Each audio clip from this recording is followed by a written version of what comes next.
Hi, and welcome back to Control Alt Delete, Reboot Your Life. Today I have with me Darcy Lararte, who's a licensed counselor, and she's going to help us on the topic of desires. Now our text for this is Genesis chapter 3.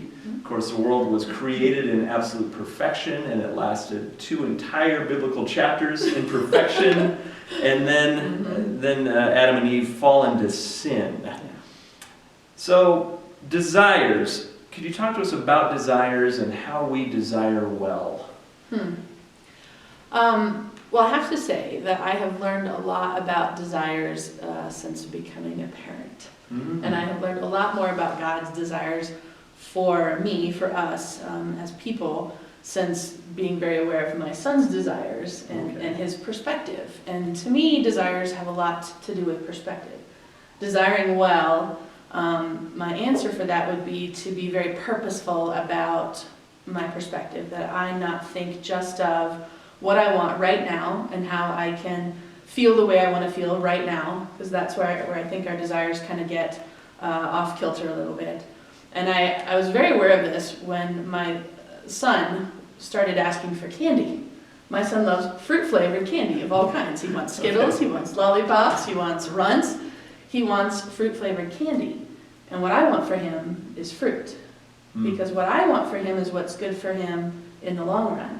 And what he wants for him is what feels good and tastes good right now. Oh, wow. And so for me, desiring well is about taking a step back and saying, what's good in the long run? What does God want for us in the long run? Because like a good parent, God looks at what's good for my life, be that my life here on earth or my entire eternal existence. And so the things that are good for my eternal existence aren't necessarily what I feel like is good for me today. Excellent, excellent.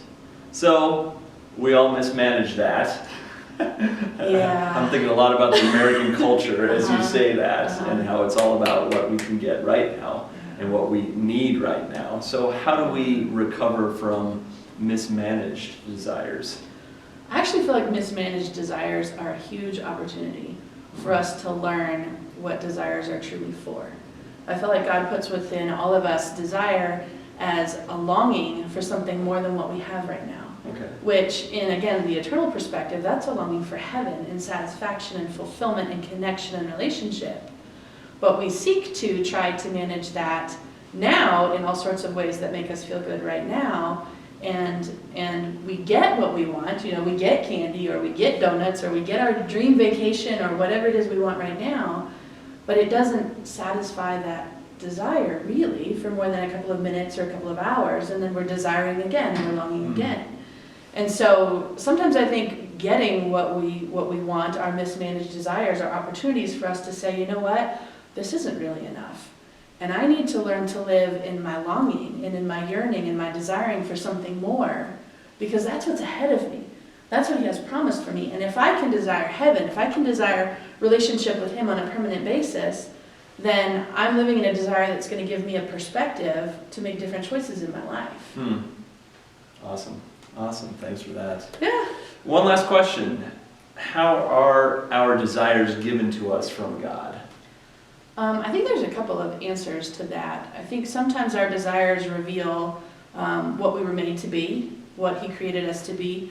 I long for beauty and I long for art. I desire those things. And I think those are healthy desires that He has put in me to say, you know what, this is who I designed you to be, and I want you to live in that, again, with the eternal perspective. Not the self-gratifying, what can I get today, but the long range, if this is what you long for, then how can you find me in that? And what information is in that for you, for who I made you to be?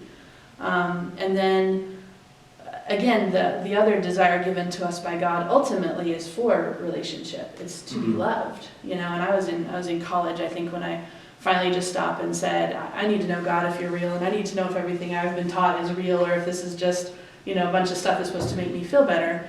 And I did those questions. Right, in college, my crisis of faith. Yeah. And I did some asking of, are you real and who are you? And I felt very clearly through a series of circumstances that He was showing me that He is love. He is unconditional love. And so then my question became, if that's who you are, why did you make me? Like, what am I here for? And the answer I found was to be loved.